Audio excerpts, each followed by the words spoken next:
I'm actually going to throw a screw in here to make sure it's holding well.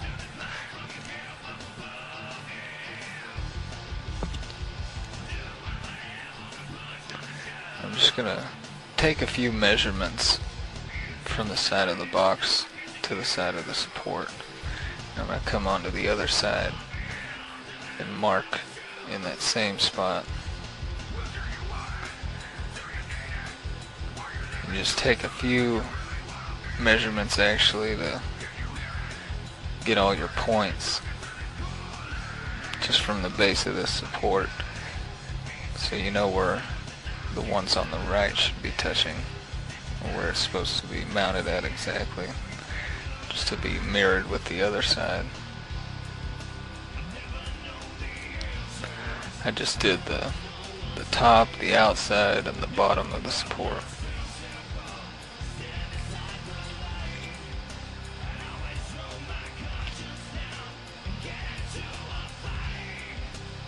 Again, I'll show exactly what I'm doing here in a minute in a video, or it's actually part of this video.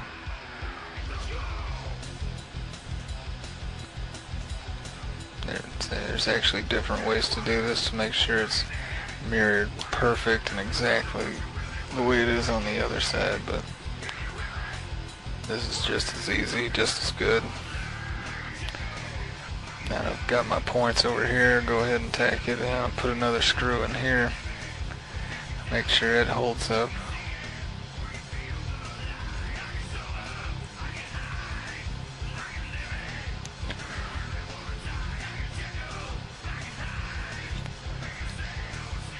Now I want to mount this center piece, but I need to find my exact center between these two supports that I've already got mounted.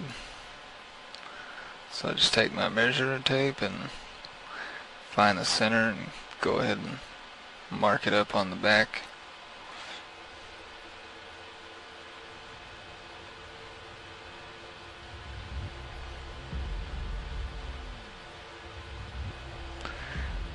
Get my square out so I can get a good solid line to see.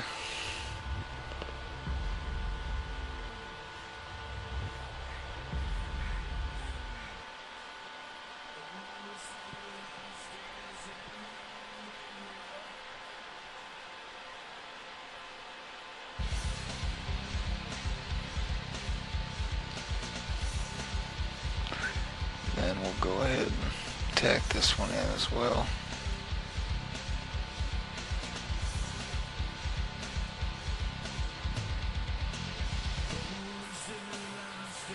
Again, screwing the base of it in.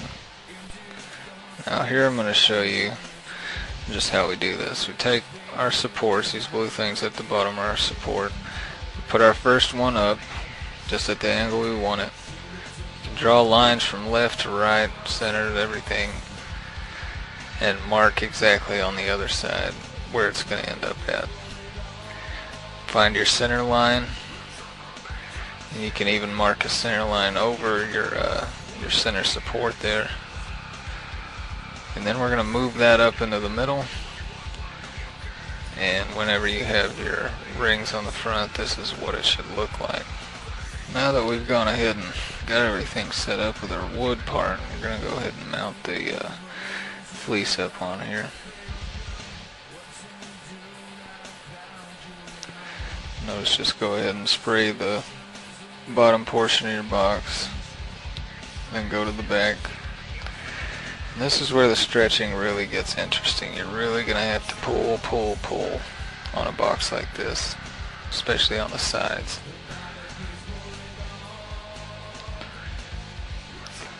You don't want to pull too hard at first, just start getting your shape. You're just going to slowly keep pulling different sections a little bit at a time until you actually get the fit that you're looking for.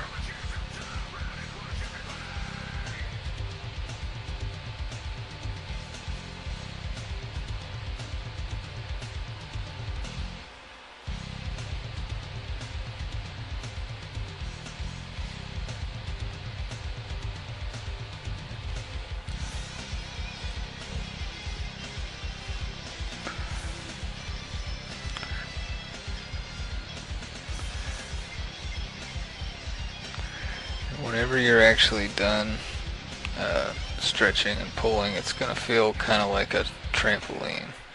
It's going to be real tight. It's going to be very, very bouncy. You don't want any saggy parts in it. You don't want any parts that aren't pulled very tight either. I've also gone around and stapled, just like we did in the lid enclosure.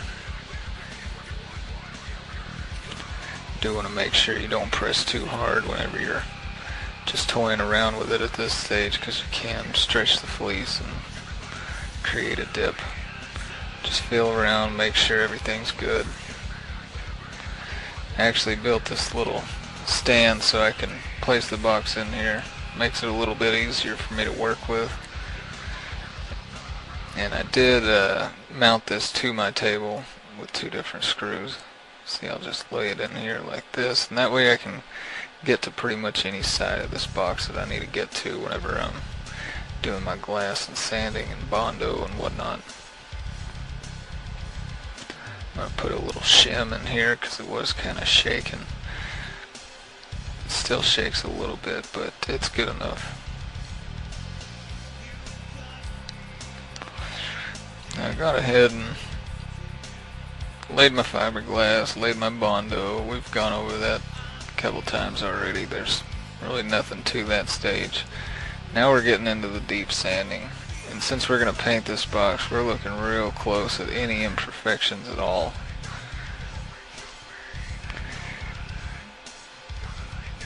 And really, whenever you're going to paint, you're probably going to end up Bondoing about maybe 4 or 5 different times.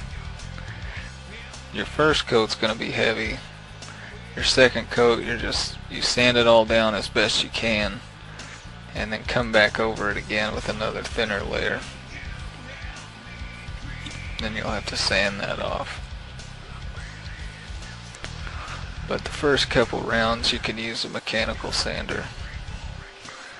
When you start getting towards the end of your finished sanding, you're going to have to do it by hand, and I like to use sponges. Sponge pads, sand pads, whatever you want to call them. They just contour whenever you press down on them, so it works out for getting a better shape.